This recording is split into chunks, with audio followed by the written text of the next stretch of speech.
Bonjour, bienvenue au Théâtre national de la presse. Je m'appelle Denis Babin, je serai modérateur pour cette conférence de presse aujourd'hui. Avant de commencer, nous avons quelques mesures préventives importantes à communiquer pour prévenir les incidents acoustiques perturbateurs et potentiellement dangereux susceptibles de causer des blessures. Nous rappelons à tous les participants de garder leur oreillette éloignée de tous les microphones à tout moment.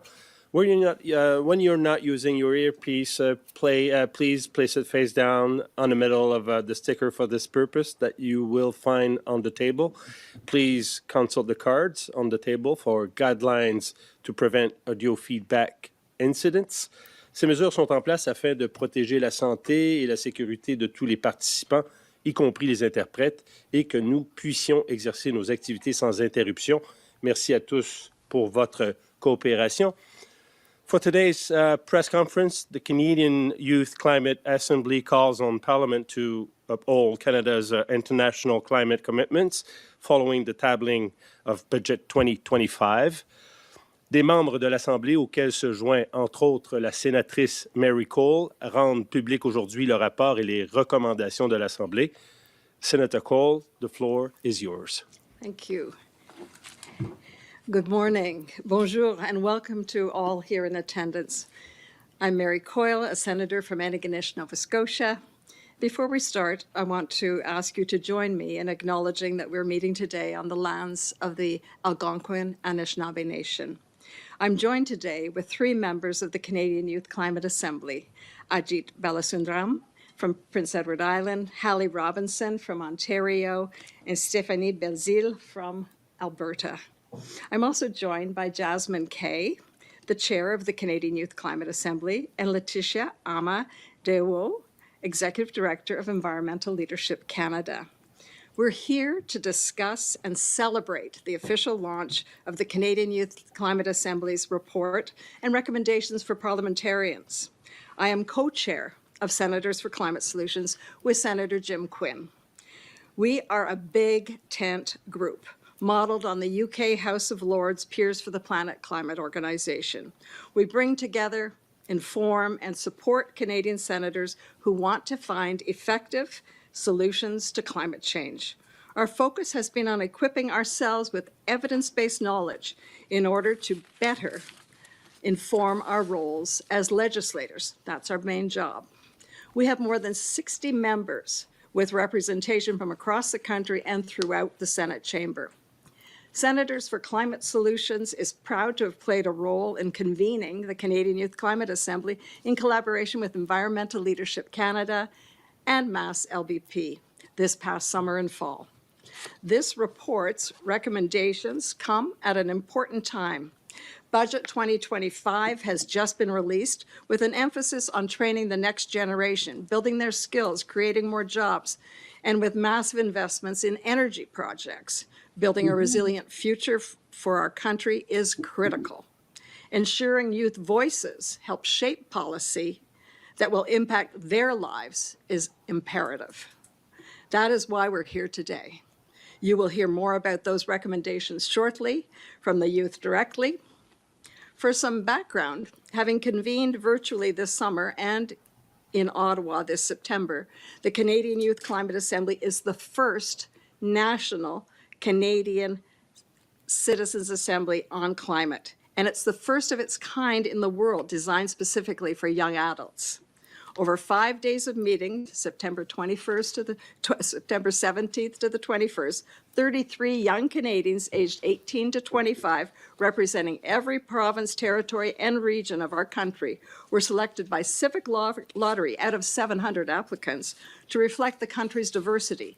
They came together in Ottawa to find consensus on one of Canada's most vexing challenges. The Assembly came together to answer the question, what do young Canadians want Parliament to do to meet Canada's climate commitments in a way that reflects their values and their priorities? The Assembly culminated with participants presenting their recommendations to over 20 parliamentarians in the Senate of Canada on September 21st. An 11-member advisory and oversight committee collaborated with the project team to design a curriculum that provided participants with a baseline of information and exposed them to diverse perspectives across the political spectrum and with expertise in climate science and policy. The Assembly members focused on 3 specific themes: preparing for climate risks, reducing emissions in the oil and gas sector, and strengthening accountability for climate action. And now, to hear directly about those recommendations, I will turn it over to Ajit, Hallie, and Stéphanie. I also want to thank you for your service to Canada. Over to you. The Canadian Youth Climate Assembly consisted of 33 Canadians from all across the country, all from different regions and backgrounds, and have different perspectives and knowledge about climate change. During our time together, we had the opportunity to hear many knowledgeable panelists speak on various important topics on climate change. These speakers sparked conversation that helped us further our work on the final report. We were able to have deep and open discussions with what was essentially the youth of Canada in one room. Through 4 Zoom calls and 5 days together in Ottawa, we were able to develop a clear picture of what our generation, the ones who will be most affected by climate change, believes should be prioritized. We developed 7 principles and 6 priorities and our recommendations for preparing for climate risk, reducing emissions in oil and gas sector, and accountability. A review of the risks. When discussing of risk, we were able to create 6 different recommendations. 1, integrate climate risk assessment into national economic planning. 2, support in sustainable agricultural practices. 3, establish a national framework for emergency preparedness that improves coordination, resource allocation, and communication for disaster response. 4, expand access to climate-related mental health support with a focus on wellness and multi-modal access. 5, strengthen incentives that help communities to invest in deep retrofits and sustainable technologies. And 6, invest in sustainable and resilient infrastructure to prevent costly rebuilding when climate disasters hit. Here are 2 recommendations that I worked on that I would like to highlight.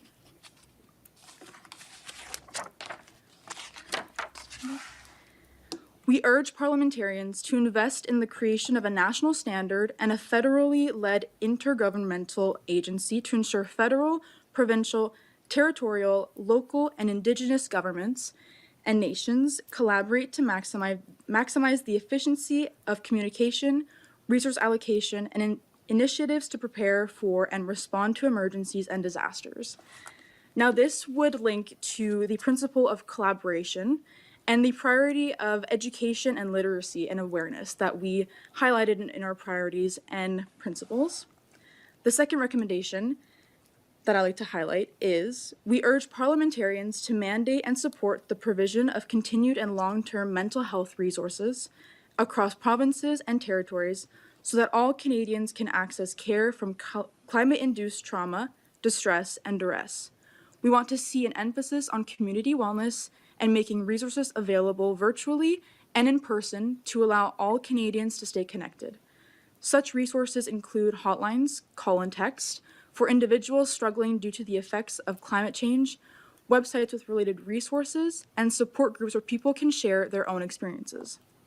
Now, this would link to the preparedness, safety, and resilience priority that we have discussed. I worked on the climate accountability section of the report, which is key for building trust and providing clarity as we take a long-term approach to climate solutions. I think it's very embedded in our priority of justice, equity, and Indigenous self-determination, as we must recognize that issues are systemic, interconnected, and shaped by historic and ongoing systems of oppression, including colonialism, capitalism, racism, and the patriarchy. It also very directly links to the principle of transparency, which means for us that parliamentarians are actively communicating the issues they're working on, including the processes, stakeholders, evidence, and reasoning in a way that is timely, clear, and accessible. This is important to foster confidence in democratic institutions and inform public participation in the political process based on common ground. I would like to highlight a few of our recommendations from this section. One of the ones that I worked on and am excited about, especially as a member of the Canadian Youth Climate Assembly, is that we urge parliamentarians and the government to meaningfully engage youth early in decision-making processes in a demographically representative, low barrier, and inclusive manner.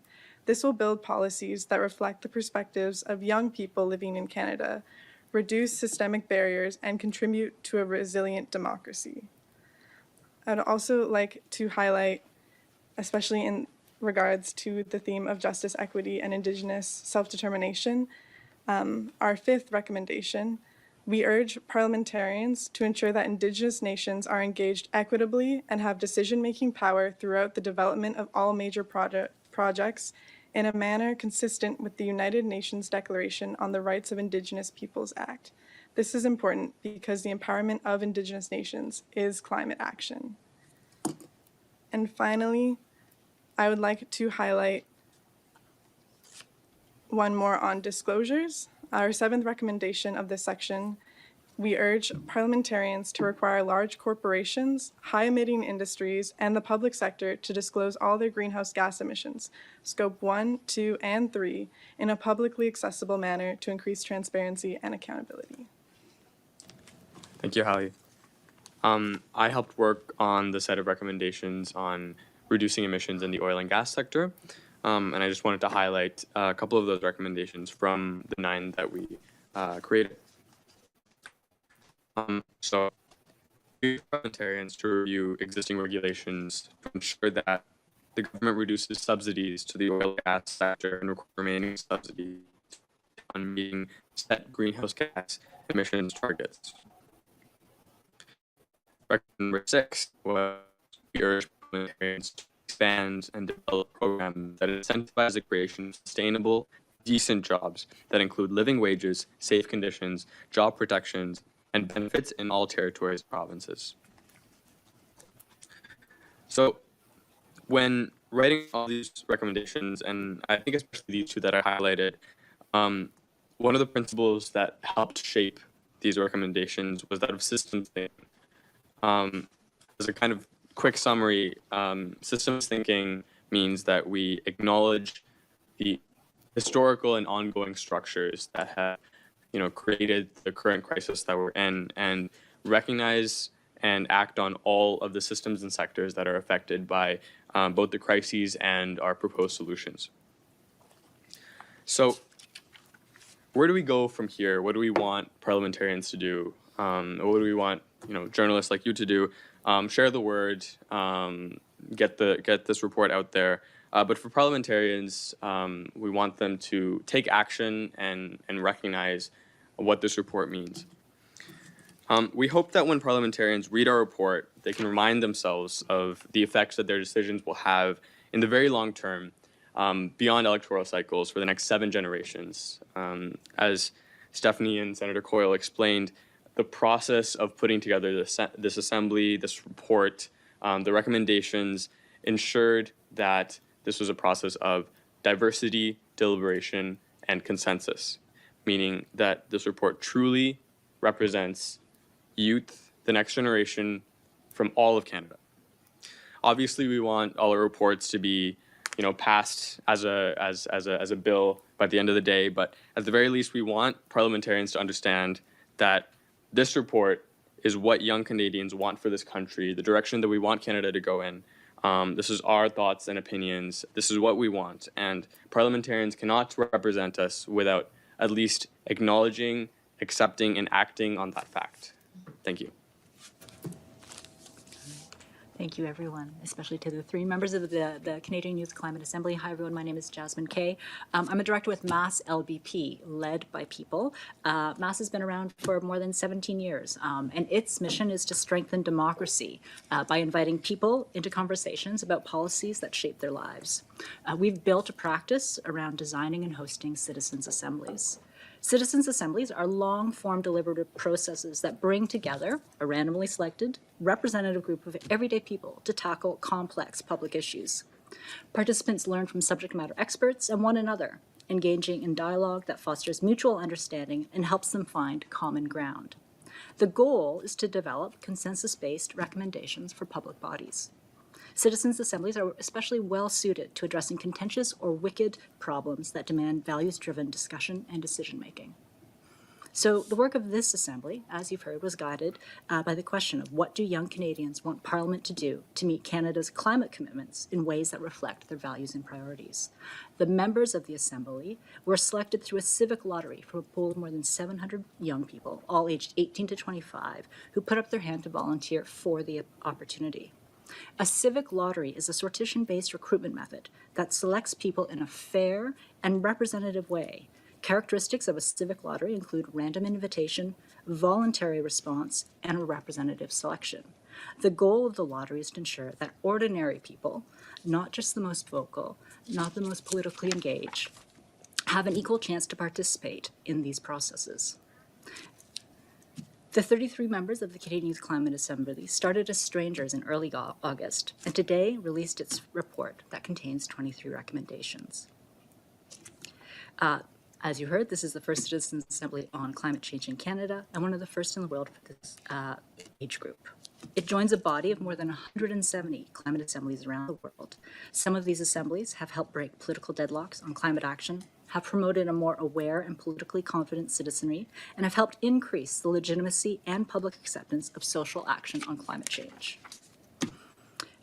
Assembly members are asked to step into the room and consider not just their own perspective or their own needs, but also those of their family members, their colleagues, friends, and neighbors. They're asked to consider what would serve the greater public interest, and more often than not, this is where they find what's shared and common between them.